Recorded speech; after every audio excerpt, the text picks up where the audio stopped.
Okay, hi. Okay, No, wait, not wait, yet. I'm not doing it, Josh. Okay.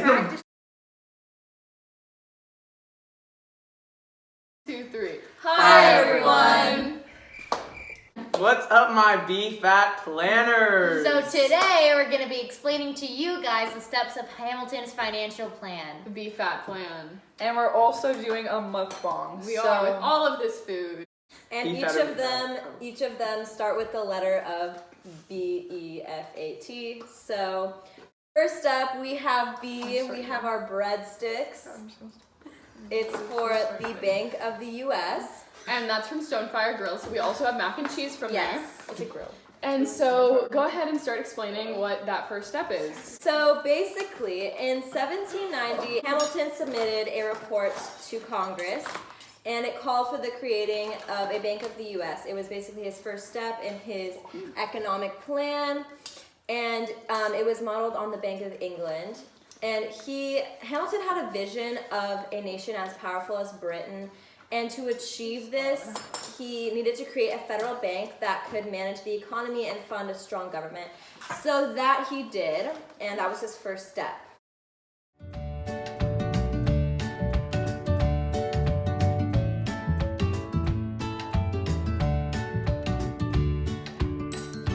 Next step is the E in the BFAB plan, which for this we did eclairs. So we got eclairs. And the E was the excising the tax on whiskey. So Hamilton wanted to make this tax on whiskey so that he could raise funds for the wars to pay off all the debts from the wars and restore the money for the militia and the people who fought in the wars. So to do this, they put the tax on whiskey, but it wasn't really fair because they would just collect the tax kind of whenever they wanted. They didn't like do it based on like an actual system. They just kind of just whenever they wanted, wherever they wanted, demanded the tax from that person. So people couldn't like expect it, they couldn't like prepare for it, so it wasn't fair at all. And it also wasn't only a tax on whiskey, it taxed multiple things. So it just was overall confusing and made people very angry because whiskey was very popular and a lot of farmers were farming whiskey and trading whiskey and they were upset that it was now being taxed. So yeah, that's the E.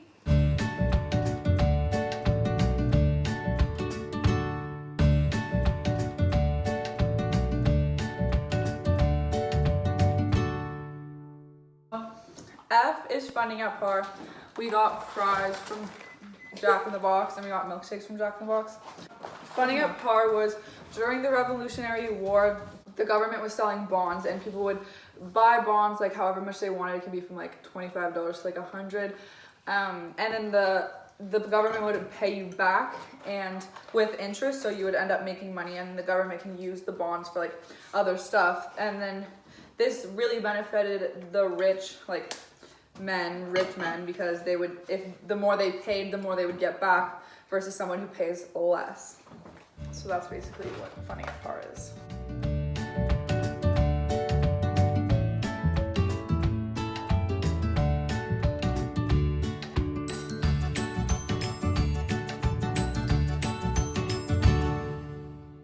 Okay, so the next step in Hamilton's financial plan was assumption of state debt. And basically what that means is that after the Revolutionary War, all the different states had their own money that they had to pay off. And Hamilton wanted to assume all of that and make it be like the debt of the United States. Like make it be a national debt that he would then pay off through the taxes and tariffs that he imposed. But there's a lot of opposition from the wealthier, bigger states because they felt like they were paying off debt that they didn't have to because they had already paid off their own. Like Virginia was really upset about this because they didn't have any debt. They already paid it off and they didn't feel like paying for other states.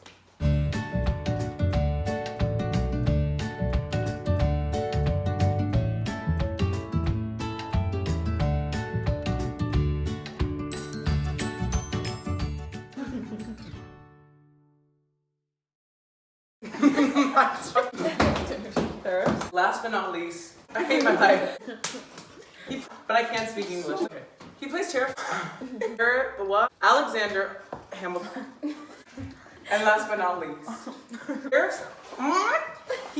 Alexander. Did what? And last but not least, tariffs and Thai food. Hamilton imposed tariffs to pay off the national debt. He placed tariffs on imports to stimulate Americans' manufacturing. So basically what this means is every foreign country that imported goods to America were taxed. Smaller countries dug around this little factor and took a detour into smuggling and illegal imports. And that was T for tariff.